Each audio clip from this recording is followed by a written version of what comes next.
Momen Ramadan dimanfaatkan oleh umat muslim untuk sebanyak-banyaknya meningkatkan aktivitas ibadah karena jaminan pahala yang berlipat ganda, tak kecuali untuk mengunjungi tanah suci atau perjalanan umroh. Nah, belakangan ini cukup sering terdengar umroh backpacker atau umroh mandiri. Sebenarnya apa itu umroh mandiri ataupun umroh backpacker? Apa keuntungan dan kerugiannya? Kami akan mengajak Anda mendengarkan langsung ceritanya dari orang yang pernah menjalani umroh backpacker atau umroh mandiri berikut ini.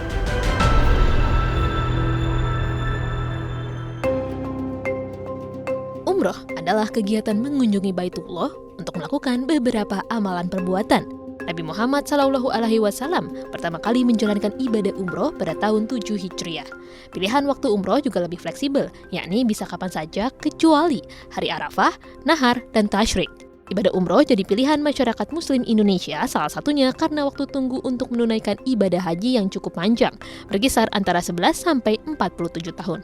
Sehingga jamaah yang sudah mampu tapi usianya tak lagi muda memilih mengunjungi tanah suci dengan menjalankan ibadah umroh. Asosiasi Muslim Penyelenggara Haji dan Umroh RI atau Ampuri mengatakan tingginya animo masyarakat menunaikan umroh saat Ramadan ikut mempengaruhi harga akomodasi di kota Mekah yang bisa naik hingga 50%. Terlebih 10 hari jelang Idul Fitri, kenaikan harga hotel dapat mencapai 100%. Dari tahun ke tahun ini menjadi menjadi tren. Bukan hanya umat Islam di Indonesia, tentunya seluruh umat Islam di dunia. Hal ini dikarenakan Ramadan itu ada lipatan pahala yang tidak didapatkan di luar Ramadan. Terlebih-lebih di Mekah, ya, Al-Mukarramah dan Madinah Al-Munawwarah, sehingga masyarakat berlomba-lomba mencari lipatan pahala dan ampunan di Mekah. Nah, ini juga mengakibatkan penuhnya kota Mekah dari berbagai umat Islam di seluruh dunia. Dan tentu juga harganya yang mencapai 2 kali lipat ya dari harga normal ya, karena di satu waktu semuanya minat terhadap hotel-hotel yang ada di sekitar Masjidil Haram begitu. Perjalanan umroh jadi semakin mudah saat pemerintah Arab Saudi memperbolehkan penggunaan visa turis bagi jamaah yang hendak umroh. Visa ini bisa diajukan secara mandiri, berlaku untuk beberapa kali kunjungan dalam rentang waktu 365 hari dan berlaku untuk tinggal maksimal 90 hari. Pemegang visa turis tidak wajib datang dengan mahram, tidak wajib melampirkan tiket penerbangan, dapat diperoleh langsung saat pengajuan dengan harga yang lebih murah. Meski diizinkan untuk ziarah, pemegang visa turis tidak terjamin akan mendapat soal muasah, raudah, dan umroh. Sedangkan visa umroh berada di bawah naungan Kementerian Haji dan Umroh yang pengajuannya dilakukan di Kedutaan Arab Saudi. Berlaku untuk 1 kali kunjungan dengan batas tinggal maksimal selama 30 hari. Visa umroh hanya bisa diajukan oleh orang yang beragama Islam, membutuhkan lampiran tiket pesawat dan transportasi, harganya pun lebih mahal dari visa turis. Namun, pemegang visa umroh dijamin mendapatkan 1 slot untuk raudah, muasah, dan umroh.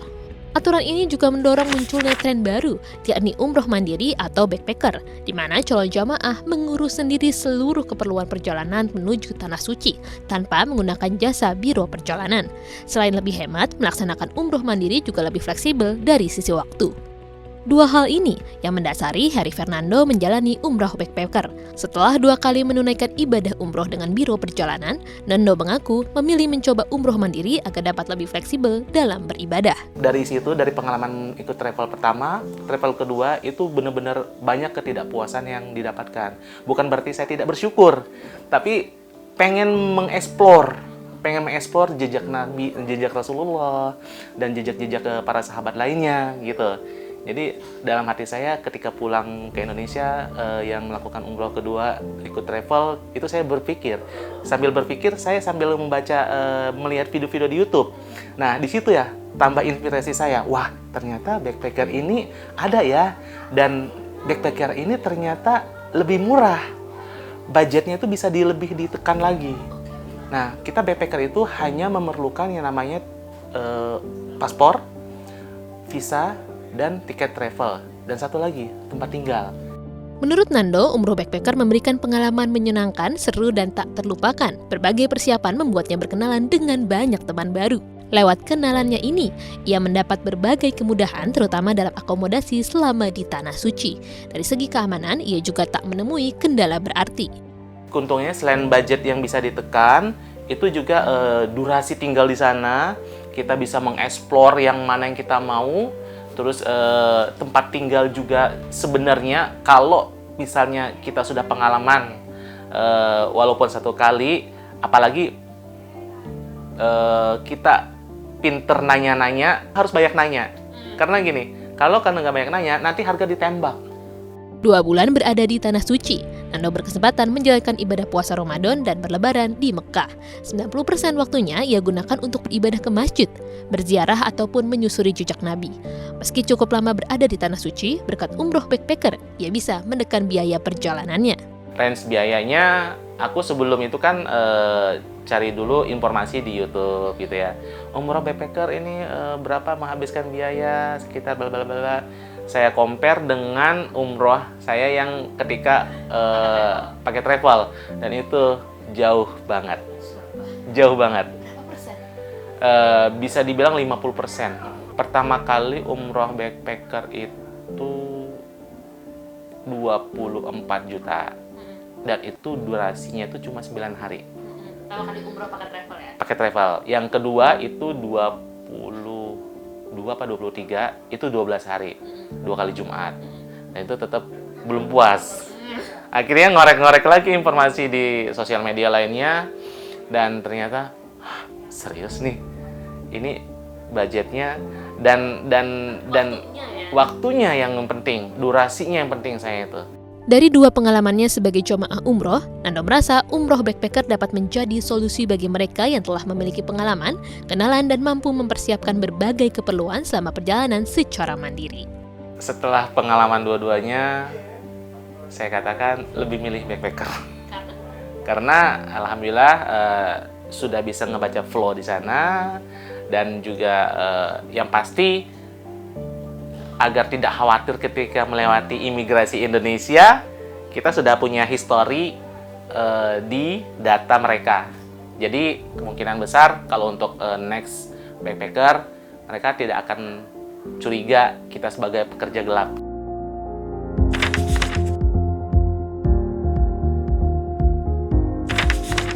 Kalau dari aku pribadi, dari pakai travel, karena kan kalau misal kayak kita pakai transfer sendiri kayak gitu kan, kita juga belum paham ini iya benar alurnya kayak gimana. Cuman kalau dari travel kan itu udah diatur ya kan, jadi ya udah kayaknya enakan travel walaupun harganya lebih mahal ya. Saya lebih suka pakai travel. Karena jaminan keamanan, jaminan kepastian, dan orang yang mempertanggungjawabkan bisa ada. Karena kalau yang kita tahu walaupun di Tanah Suci dan sekarang eranya Pangeran bin Salman, tetap aja kan kultur budaya di sana kan keras-keras ya, keras-keras. Jadi kita juga nggak tahu ya di sana ada orang baik atau gimana gitu. Tapi kalau kata saya sih mendingan pakai travel karena udah ada pemandu, udah ada yang bertanggung jawab, udah ada yang ngejamin kalau ada apa-apa juga bisa dibantuin. Kalau saya sih pengen coba juga umroh mandiri karena kebetulan sudah pernah umroh. Jadi kalau di travel terkadang ada beberapa yang kita nggak bisa pergi ke sana, tergantung paketnya kan. Nah kalau umroh mandiri saya pengen lebih explore hal-hal lain juga sih. Jadi ya kayaknya kalau untuk seperti saya yang sudah pernah, mau juga umroh mandiri. Pilihan berbeda diambil Dazen yang tetap menggunakan biro perjalanan dalam perjalanan umroh keduanya. Salah satu yang menjadi pertimbangannya karena ia sulit mencari waktu untuk persiapan di sela-sela kesibukan sebelum berangkat ke Tanah Suci. Karena pertama kalau dari travel kan semua udah diurus ya, mulai dari itinerary, lalu juga tiket, lalu juga jam kumpul, makan, jam tawaf, dan pembacaan dan sebagainya gitu ya. Mungkin nggak semua orang selihai untuk bikin itinerary pribadi dan ngatur jadwal-jadwal sendiri. Bagaimanapun itu harus dipikirin kan. Nah untuk teman-teman yang mungkin nggak mau ribet mikirin detailsnya dan mau ikut aja udah, tapi semuanya pasti dapat, ya itu menurut aku sih lebih efisien dengan travel gitu. Pertama, kalau umroh pakai travel itu pastinya dari segi ibadahnya ada ustadz yang membimbing. Mungkin kalau pribadi nggak ada ustadz atau pemuka agama yang, kecuali emang udah ya sendirinya ustadz mungkin ya, tapi kalau misalnya nggak ada, jadi ada pencerahan dari sisi agama dengan didampingi ustadz. Lalu juga kemarin kebetulan travel aku itu selain umroh ada turnya juga ke kota Taif. Jadi kita jalan-jalan juga di situ. Lalu dengan adanya Mutawifnya ini yang memang tinggal di sana, kita juga dikasih rekomendasi kan kalau mau belanja di mana, kalau mau makan di mana, lalu juga di mana spot-spot yang oke nih kalau mau ibadah, kalau mau yang dekat dengan toilet, kalau yang enak untuk sholat berjamaah gitu misalnya. Jadi ada banyak insights lah dari orang yang memang sudah terbiasa dengan itu. Adanya teman seperjalanan yang berangkat bersama juga menjadi keuntungan umroh dengan biro perjalanan. Menurut Dazen, teman perjalanan yang jadi komunitas baru menjadi bagian dari oleh-oleh yang ia dapatkan dari perjalanan ke Tanah Suci. Soalnya gini, kalau kita jalan-jalan ya, mandiri itu sangat lebih dipilih sama orang mungkin ya, sebagian orang. Karena ya kan kalau jalan-jalan kita cuma pengen ngeliat tempat, pengen ya sesuai kita yang kita pengen aja apapun itu. Tapi kalau umroh itu kan ada prosedur-prosedurnya yang kita juga nggak mau sampai salah karena itu ibadah gitu ya. Jadi mungkin kalau misalnya memang sudah mempelajari banget atau udah prepare banget untuk ngelaksanain semuanya sendiri dan udah pasti mistake proof lah istilahnya. Oke, aku mungkin akan pede untuk jalan sendiri umroh. Tapi kalau belum se-prepare itu untuk merencanakan umroh, karena ya sayang juga kan kalau berangkat umroh terus ternyata nggak sah karena ada prosedur yang salah. Terkait biaya, menurut Dazen, biaya yang ditawarkan perusahaan travel saat ini cukup bervariasi, tergantung fasilitas dan durasi yang ditawarkan. Sebenarnya kalau range biaya secara general ya, pakai travel itu bisa dari 18 sampai 45 jutaan juga ada, tergantung aja memilih fasilitas yang mana. Cuman sebenarnya kalau kita jeli aja nyarinya, ada aja nih travel yang biayanya cukup murah, kayak 20 sampai 25 jutaan, tapi itu udah dapet hotel yang dekat dengan Masjidil Haram yang langsung di depannya, di area Zamzam Tower misalnya, dengan itinerary yang ada plus-plus-plusnya, dengan makanannya juga yang enak. Jadi sebenarnya tergantung aja sih mau nyari segimana nih mau nyarinya gitu. Kementerian Agama pun sempat berkomentar terkait tren umroh mandiri atau umroh backpacker.